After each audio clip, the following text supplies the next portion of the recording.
আসসালামু আলাইকুম বিসমিল্লাহির রহমানির রহিম। সবাইকে স্বাগতম আমার চ্যানেলে। শুভ সকাল। প্রায় এখন ঘড়িতে 10টা বেজে গেছে। আমরাও নিচে নেমে পড়বো, সব কিছু গুছিয়ে ফেলেছি। মার বাসা থেকে বিদায় নিয়ে চলে যাব বাড়িতে। এই যে আমরা রাস্তায় চলে এসেছে, সিএনজিও চলে এসেছে। এখন সব ঢোকাবো। ও যে সিএনজি ঢুকতেছে, এই যে সিএনজি করে আমরা গ্রামের বাড়িতে চলে যাব।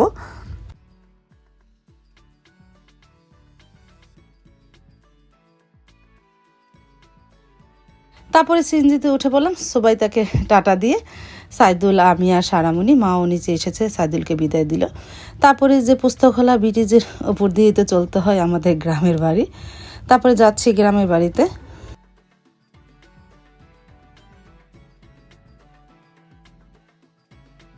তারপর তো চলে আসলাম বাড়িতে, প্রায় ঘন্টা খানিক লাগলো। এখন সব ব্যাগ ট্যাগ নামাচ্ছি, কিছু রেখে এসে আবারও চলে আসলাম নিতে। অনেকগুলি ব্যাগ হয়েছে।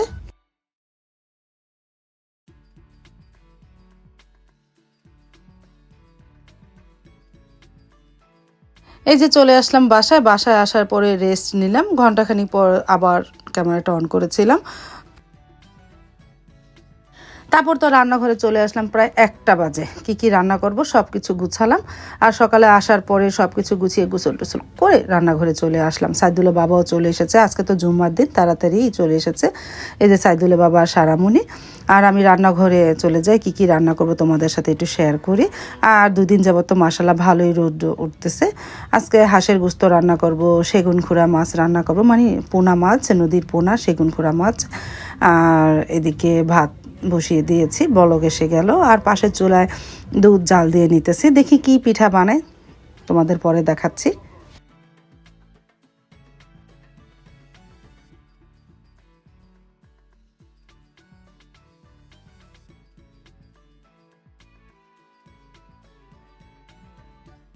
তারপর তো সাইদুল বাবা টক বড়ি নিয়ে এসেছে। বড়িগুলো টক হলে কি অনেক মজা ছিল, লবণ দিয়ে খেলাম আলহামদুলিল্লাহ।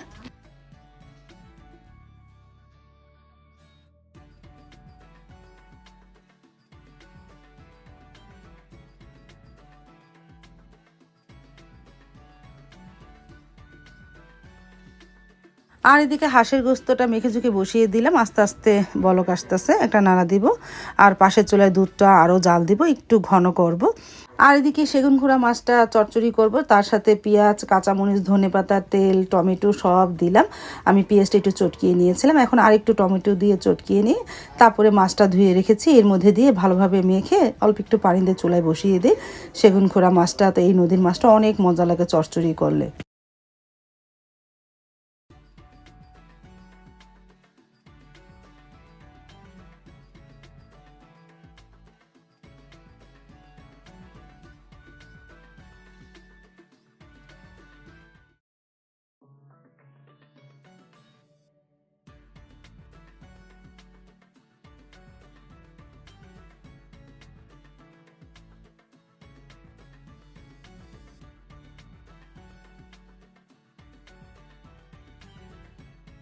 এদিকে হাঁসের গোস্তটা প্রায় হয়ে গেছে, একটু আলুও দিয়েছিলাম, প্রায় হয়ে গেছে, একটু পরে নামিয়ে ফেলবো। আর পাশের চুলায় তো সেগুন খোড়া মাছটা আস্তে আস্তে হচ্ছে, পানিটা প্রায় শুকিয়ে একটু হালকা পোড়া পোড়া করবো, এতে অনেকটা ঘ্রাণ লাগে। প্রায় হয়ে গেছে, একটু পরে নামিয়ে ফেলবো। তারপর তো সাইদুলের বাবা সাইদুল চলে এসেছে নামাজ পড়ে। এই যে আমার দুপুরের মেনু, সেগুন খোড়া মাছের চচ্চড়ি, হাঁসের গোস্ত ভুনা আর ভাত। এই আরেকটা জিনিস করতে ভুলে গিয়েছিলাম, সাইদুল বাবা বলতেছে কি একটু গরম গরম বেগুন ভাজো। আমি সালাদও করেছিলাম, টমেটোর সালাদ, গোস্ত দিয়ে সাইদুল বাবা খেতে চেয়েছিল। আর এদিকে বেগুনও ভেজে নিলাম, গরম গরম বেগুন ভাজা। ভাজা হলে তারপরে দুপুরে খাবার খেতে দিই।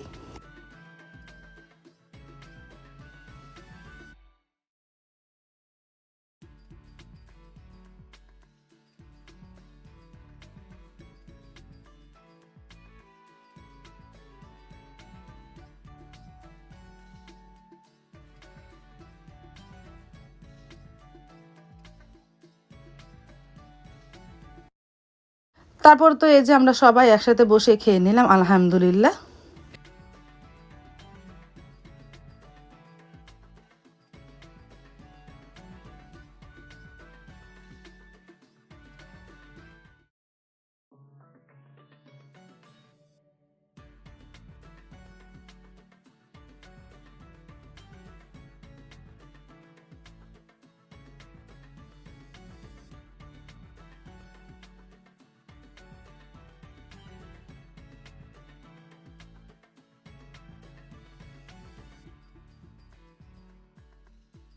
দুপুরে খাওয়া দাওয়া শেষ করে রেস্ট নিয়ে চলে আসলাম রান্নাঘরে। প্রায় কয়টা বাজে, 4টা বাজে চলে আসলাম।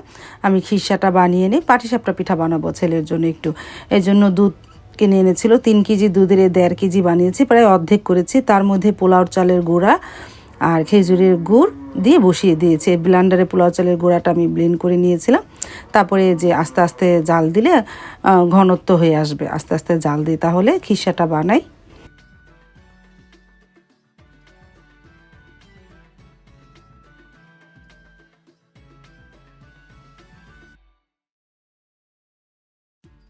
এই যে দেখো কতটা ঘনত্ব হয়ে গেছে, মাশাল্লাহ অনেক মজাই হয়েছিল। হাত নাড়তে নাড়তে হাত আমার লাল হয়ে গেল। এই খিরসা বানাতে গেলে অনেক নাড়তে হয়। আমি পাটিসাপটা খিরসাও বলি, আবার অনেকে তোমরা বলো আপু খিরসা বলো কেন, বলতে পারো পাটিসাপটার পুর, ভিতরের পুরটা। তোমরা যে যেটা মনে করো, আমি খিরসাই বলি।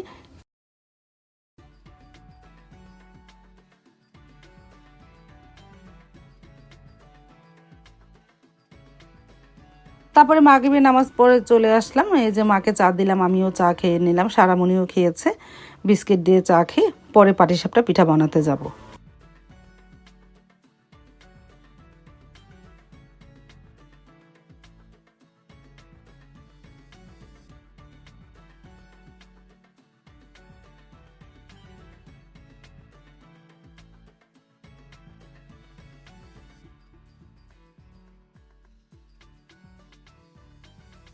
চালের গুঁড়িটা হালকা একটু ভিজিয়ে রেখেছিলাম প্রায় 15-20 মিনিট। তারপরে এখন ব্লেন্ডারে ব্লেন্ড করে নিতেছি। আর এই যে পাটিসাপটা খিরসাটা প্লেটে ঢেলে রেখেছি, ঠান্ডা হয়েছে। তারপরে তো পিঠা বানানো শুরুও করে দিলাম। ফ্রাই প্যানটা চুলায় দিয়েছি, একটু তেল মেখে নিই। তারপরে যে গোলাটা গুলিয়ে নিয়েছি, তার সাথে খেজুরের গুড় দিয়েছি আর একটু গুঁড়া দুধ দিয়েছিলাম।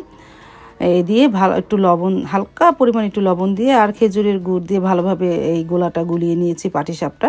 এখন ফ্রাই প্যানে দিয়ে আস্তে আস্তে পাটিসাপটা পিঠাগুলি ভাজি। ছেলে অবশ্য বাসায় নেই, একটু বাহিরে গেছে। আমি বলছি তাড়াতাড়ি চলে আসো, পিঠা খাবা।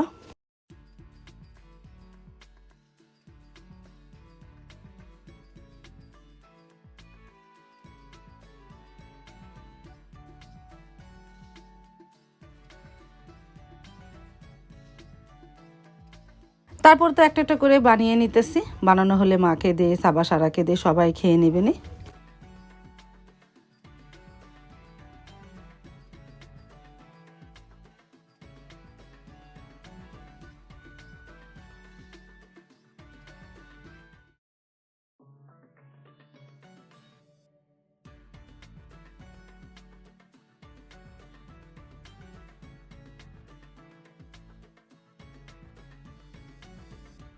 কয়েকটা পিঠা ভাজা হয়েছে, এখন মাকে দিই, সাবা সারাকেও ডাক দিলাম, ওরাও খেয়ে নেবে নি।